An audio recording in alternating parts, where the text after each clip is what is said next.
My name is Sonja Horoshko. My middle name is Morrie. What are some changes you faced and overcame? Changes in my life? The major change came when I had children, and it changed my responsibilities. And they were welcome, and it was a welcome change, and I enjoyed it very much. And then when they finally got in high school, the other big change was when I left Denver, where I raised two of them, and moved to Cortez. And that was a dramatic and very different lifestyle than what I was living in Denver. And so when I got here, I had to learn how to live in a rural town, and I had to learn how to be extremely humble because people hadn't expected someone like me to show up.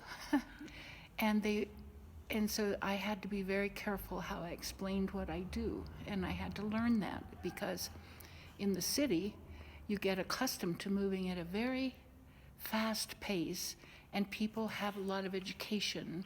So when you say you're an artist or you're a writer or you're interested in film, there's automatic conversation about it. People are familiar with what you're talking about. Or if you play an instrument in a symphony, they get to go too. And down here, we don't have any of those amenities, really. And so it takes a little while for people to soak in what it is someone like me does and to not be fearful of what I do. Was school hard for you? School was difficult for me because I never had any money. So when I went to high school, by the time I got out of high school, almost out, we were very, very poor. I didn't realize that I should go to college. No one ever talked about that in my family. I grew up on the west side of Denver. My daddy owned a gas station, and my mom was some kind of a clerk for Conoco Oil downtown, a company. And I had two brothers and a sister, and the neighborhood was named Barnum, like a circus. So it was a really cool place to grow up. It was very interracial, very multicultural. It was really wonderful, and no one had any money. So when I was in high school, it didn't occur to me that I would go to college, but I was playing viola and violin on that level, the best in the state at that point, and in the state symphonies and things. And I was getting really good grades in high school. So my English teacher took me down to the counselor like a month before graduation and said, "You've got to find a place to take her into college." And so she did right away. She put the applications out, and I was awarded 4 scholarships to 4 different colleges in Colorado, and they were all full scholarships. So it paid to work hard in high school and to love what I was doing on the violin and writing and science. I loved science. And then when I went to college, it was dramatically different and very, very, very difficult because I wasn't prepared for the kind of assignments they would give and the intensity of it and the language and the conversations that were very sophisticated, and I was from the west side. We didn't have those kinds of conversations. So in a way, it's similar to Cortez, because we didn't have those conversations when I was here, and where I came from by that time was very sophisticated, and I moved here. So it kind of was the flip reverse of that when I went to college, and it was difficult, but I loved what I did. And I was a full ride on viola and violin, and I played tennis, and I was seeded number 1 in the state in women's young high school girls at that time. And then my little car that I had my tennis racket and my violin and my viola in my car, and they were all 3 stolen at the same time. So I had nothing. And so it was at registration, and I went into the registration department and said what had happened, and the man who was the head of the music department took me in a cello closet, which in those days was sort of like what we would call a small kitchen today, where you'd put like 15 cellos and 3 basses in there. upright basses, and not guitars, but, upright basses. And he sat me down and he closed the door and he said, we're going to give you your scholarship regardless. We want you to go to the fine arts department. So go over there and take a break because it's too much. And I was also supporting my dad, my brothers, my sister, and my dad had had 3 heart attacks. So I was working at night and going to school. It was a big mess. And it was really, really hard.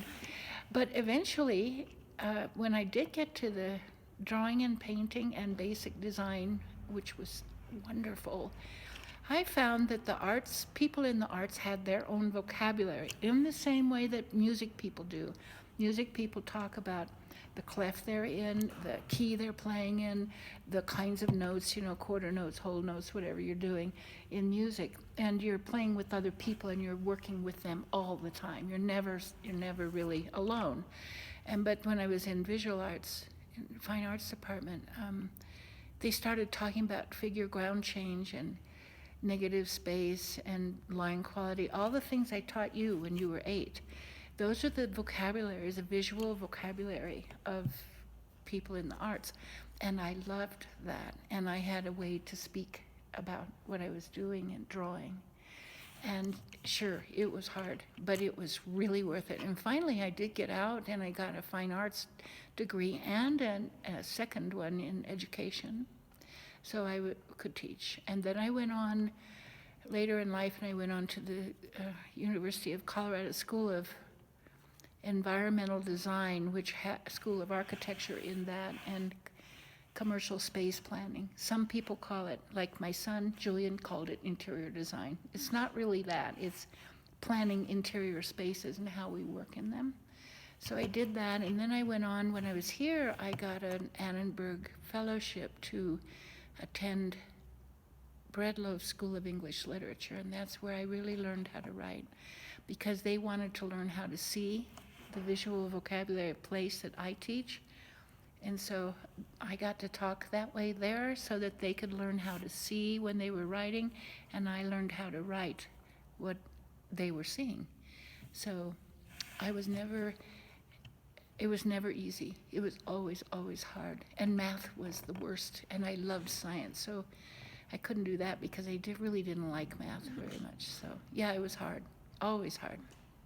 Did you always want to be an artist? I wanted to be in the arts. I wanted to be a solo violin and viola performer, solo concert, and I always felt that I always felt there was something different about me, that I had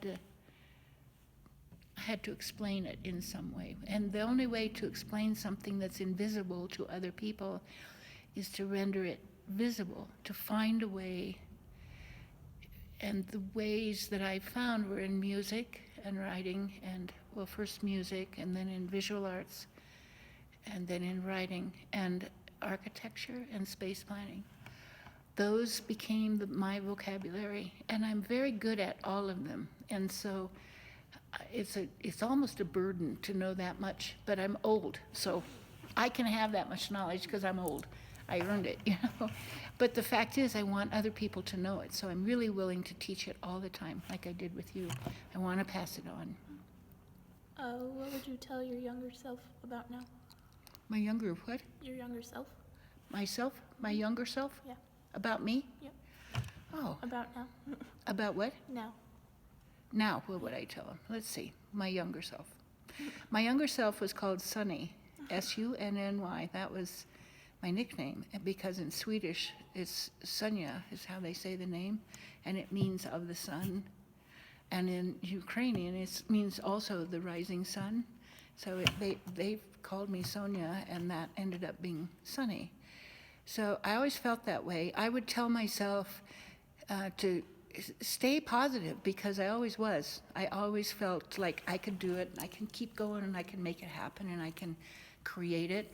And to be kind and never judge people, as kind as possible.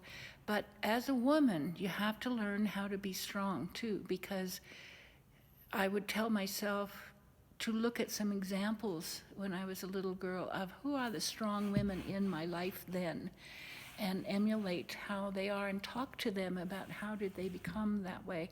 Like my Aunt Philoretta, she was 6'2", very beautiful, from Pennsylvania, well, from the Ukraine, but she would come out and see me all the time. And she was a career woman and very opinionated and political and kind and good. And she went to church all the time, to the Orthodox Church. So she had that quality about her that was really whole and nice. So I would tell myself to emulate those women and men who are strong around you and find them, identify them, and try to figure out for yourself, why do they seem stronger than other people, and then directly ask, and not to be afraid to ask, because people are always going to tell you. They'll always share with you. Do you have any regrets? I wish I had been stronger about money. I wish I had understood more about, I'm very resourceful, so I can make anything from nothing. I mean, that's what that means, and people know that about me. And often people think I have a lot of money because I want to be like that. I want to feel stable, financially stable. But when I grew up and when I got married, and first married to Zach and Julian's father, women didn't control the money in the family. And so I sort of kind of questioned that, but I wasn't strong enough to really do something about it and say, how are we doing? What's going on? Tell me what I need to do next, because I had a couple of businesses I had to keep going and keep going. And I thought my husband was taking good care of our money, and he wasn't. I mean, I'm not degrading him. He just simply wasn't. That's all there was to it. And I should have been strong enough and wise enough to know that it was my money too and my financial stability. So when I came here, I literally had $17,000 to my name, which is just unheard of. You just don't go start a new life with that much money. You know, it's nothing. So that's my regret. If you could live anywhere, where would you live? I've thought about that a lot. There are some places I would like to go and live for a couple of years. One is, I would like to go somewhere around the Black Sea in the Ukraine, near Lvov, west of there towards Poland. I would like to see where my patrilineal ancestors come from. And they come from the Eurasian steppes. They're not Ukrainian. There's something before that called Scythian people, and before that there were other people, other names for them, and they moved like people move today, like people migrate. And so I would like to go there, because when I went to Hovenweep in 1995, I felt like I had gone home, and that was the oddest thing. Why would I ever think Hovenweep was my home? But it felt right to me. I fit there. So I think it resonates probably with that landscape. Then the other place I would like to go is up in Norrbotten in the Arctic in Sweden, which is where my maternal line is from. They're Sami people. So they raised reindeers two generations back. They were reindeer herders. And then they became fishermen people around Luleå and Piteå in Norrbotten. And I would like to do the same thing there. I would like to sit there and live for 2 years and feel it and see the aurora borealis and the night sky, because that's the other thing. I think we forget that it's the night vision that gives us a sense of place as much as the day vision. And there's knowledge there in the night sky. And I honestly believe that is where I came from. I believe we all came from the stars.